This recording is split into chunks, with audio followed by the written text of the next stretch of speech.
I think the NHC is a great event.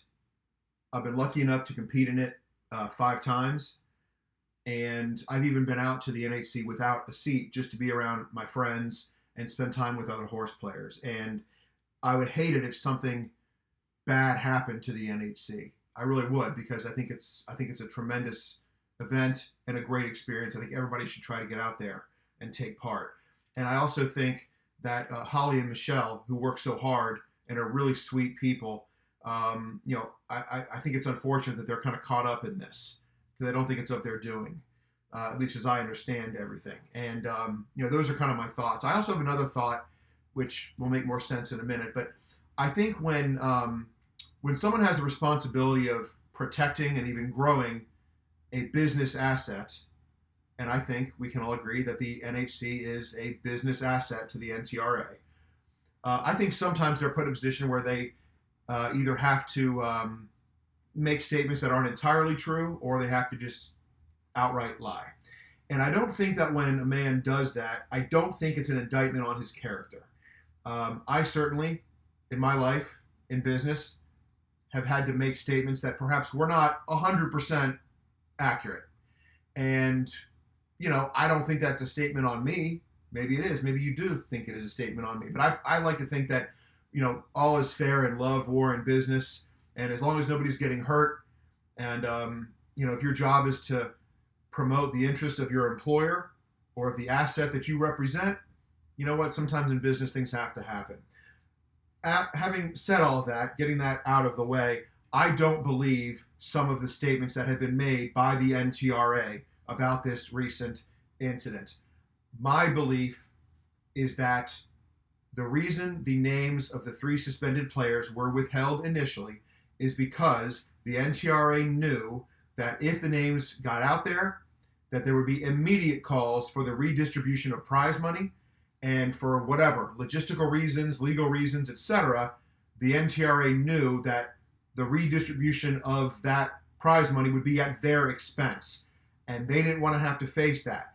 And maybe they also knew that there was a real possibility this behavior, this illegal conduct by the 3 suspended players extended backwards into 2022. And if what we're seeing on Twitter is to be believed, it's very real that this wasn't a one-time thing. So all of that taken together, it might have pushed the NTRA towards trying to cover up certain elements of this for their own protection. And look, I know that the NTRA is an association. I don't know what they're classified as. I know it's not a charity, but whatever the legal term is, they view the NHC as a revenue or a funds generating event. And that has to be protected because it's important to a lot of people.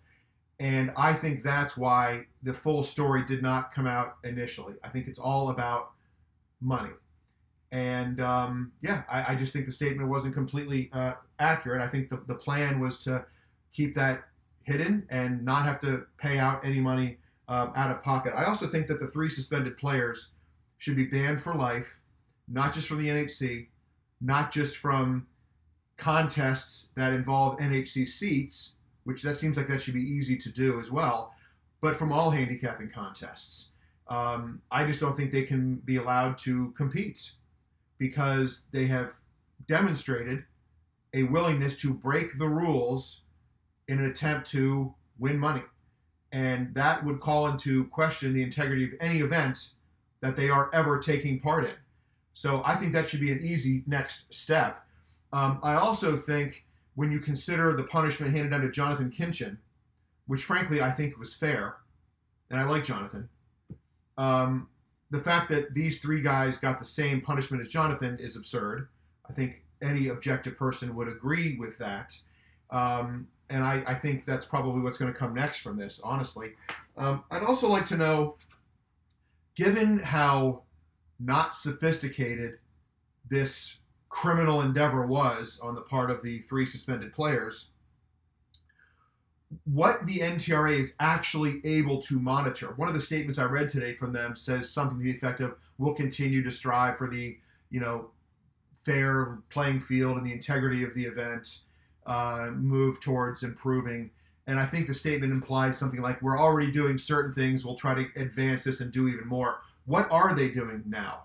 I mean, if the NTRA wasn't able to catch this, and it took, as I understand it, a third party to do it, well, what are they able to prevent? It doesn't sound like much, because this was just, this wasn't like, breaking into a jewelry store at 3 a.m. through the roof.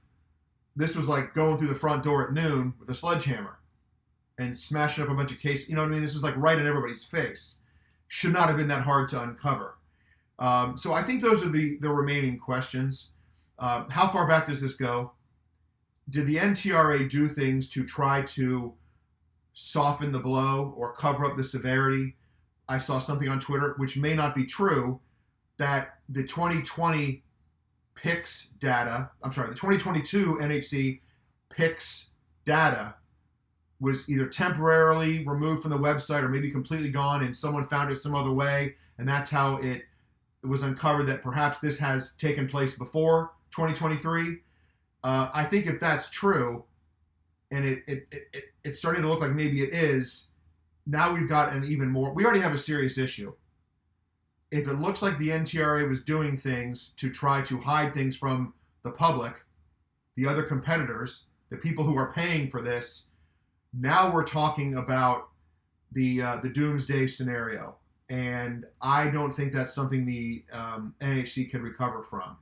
As great an event as it is, and as much as I like some of the people that are associated with it, if it comes out that there was some sneakiness going on the part of the NTRA, and it wasn't just about protecting marriages and protecting reputations, which is what was stated on Twitter by Tom Rooney, then I think we've got a big problem on our hands, and it needs to be addressed right away. Or you're talking about an event that I think may be seeing its final days, and I hope that's not the case, because it's a lot of fun. Thanks for watching, everybody. I really appreciate it.